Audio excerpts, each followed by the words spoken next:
What's up guys, how's everyone doing? In today's video, I am so excited to unbox the Mac Studio 64GB of RAM, 1TB SSD model. This video and this computer is a big deal to me for multiple reasons. If you went into the quality settings on this video, you'll see that there's now a 4K video option. This is a big deal for me because this is the first time a video is in 4K on my channel. I hope you guys enjoy the extra crispy detail in this video. Alright guys, let's get this box open. This computer is also the very first M1 computer that I've ever had or ever used. So coming from Intel, you can imagine I'm super excited to try this out. In the box, of course, we have an Apple sticker. It's in space gray, looking really nice. We also have documentation for the Mac Studio itself, so if you don't know where something is or you don't know what to do with it, how to start it up, how to set it up, that should be able to help you out.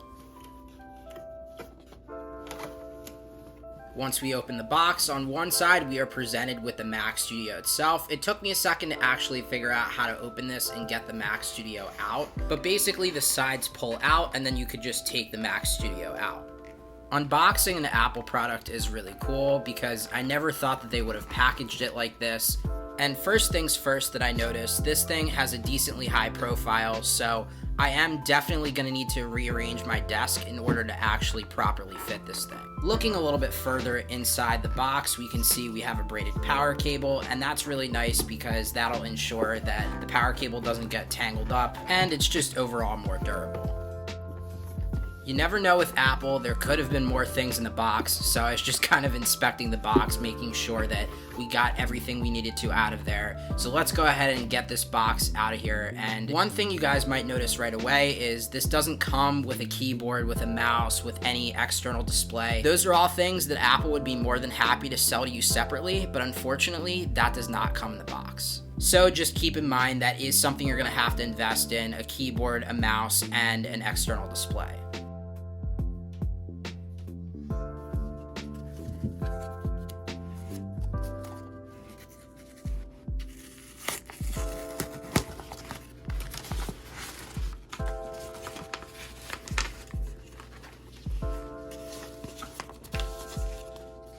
And honestly, it's called the Studio for a reason. This computer is perfect for any creator or any studio professional because it comes with two USB-C ports on the front and also an SD card slot. And this just looks great on any desk. Here is obviously the bottom of the Mac Studio. It says Mac Studio on it. And then on the back, Apple just decided to go all out. We have 4 different Thunderbolt ports. We also have an Ethernet jack, and in the middle is where the power cord would go. And as a welcomed addition to most regular users, there are now 2 USB Type-A ports. Although USB Type-C has gotten increasingly more and more popular, USB Type-A remains one of the most popular USB ports. There's also an HDMI port and a 3.5mm headphone jack. For a creator and for a regular user, it's great to see the versatility in the ports here. So I've had the Mac Studio in hand for about a month now, and here are my thoughts. Coming from an Intel-based MacBook Pro, the performance is second to none on M1 Macs, and it's extremely impressive. It is a night and day difference. As an editor, I use Final Cut Pro, so obviously because it's Apple software, it's a little bit more optimized to run on their series chips, but with that being said, the performance is very impressive across the board for pretty much every software you can throw at this thing. However, as I touched on in the beginning, there's a few things to note before buying this thing. This thing is expensive, and I'm assuming if you're looking into getting this, you know that already. What you might not know is this does not come with a keyboard or a mouse. Normally, if you purchase an iMac from Apple, that stuff is going to come standard in the box. And with how expensive this is, you would imagine that it would come standard. However, that unfortunately is not the case.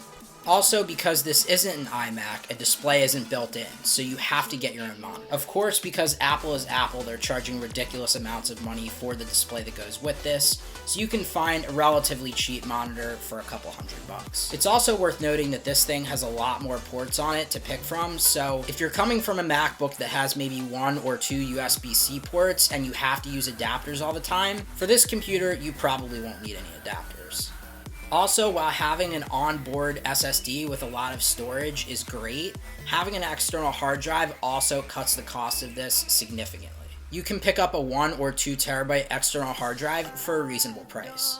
When I got my first MacBook back in 2012, I got the baseline model with 8 gigabytes of RAM. Then in 2020, when I got my updated MacBook Pro, I got 16 gigabytes of RAM. At the time, it made perfect sense to get those configurations. When I got my first computer, I had no idea how to edit. With my second computer, now I was starting to take it serious. And with this Mac Studio, now I can finally do some high quality stuff. So even though I didn't get this computer fully maxed out, this is more than capable. So the model I opted for this time around is a 1 terabyte SSD, 64 gigabytes of RAM machine with a baseline of 10 core CPU, 24 core GPU. Now in terms of cores, that's the baseline machine. Also, I got Apple's M1 Max chip, which is also more than capable, and that's the baseline as well for the Mac Studio. In terms of chips, you have 2 different options, Apple's M1 Max or Apple's M1 Ultra. The M1 Ultra is just another level of insanity, and you're gonna see that reflected in the price. To bump up to the M1 Ultra, with Apple's education pricing, you're looking at an additional $1,200. An issue that was plaguing my original MacBook, and even happens sometimes on my newer MacBook, is I would get this message indicating that my system has run out of application memory. With 8 gigabytes of RAM, yeah, that'll happen pretty quickly. And even with 16 gigabytes of RAM, I guess if you open enough tabs in Safari, that'll start to happen.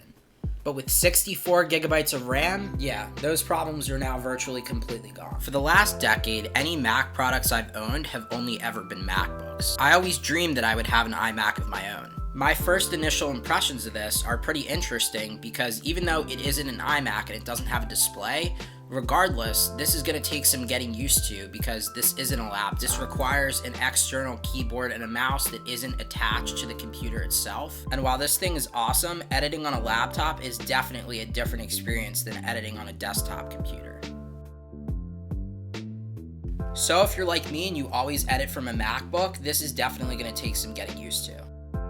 So here's a breakdown overall in terms of the pricing.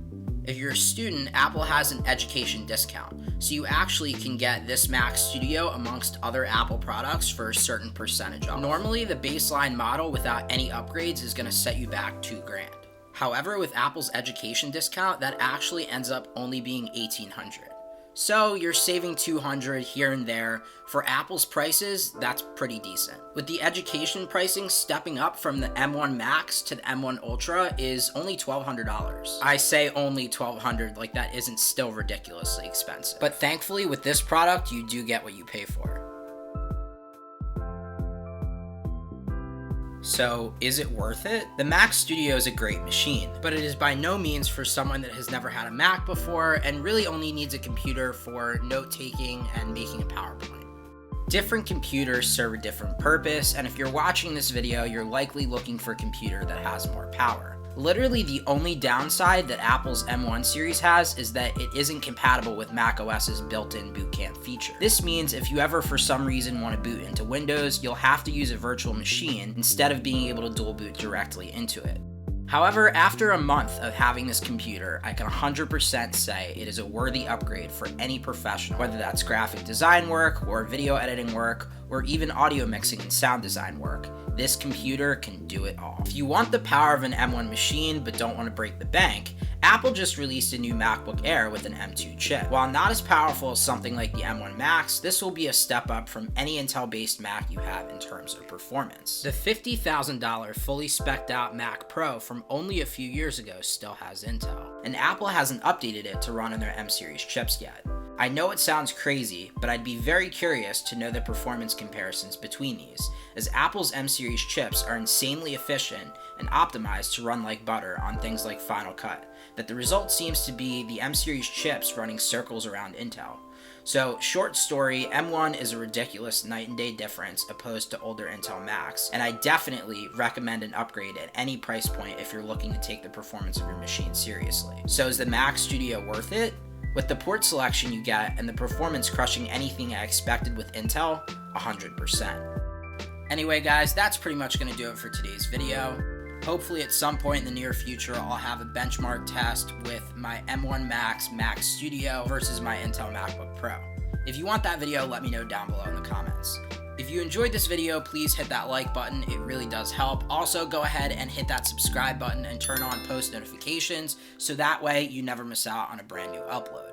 Again, thanks everyone for watching. Have a good one, guys. Peace.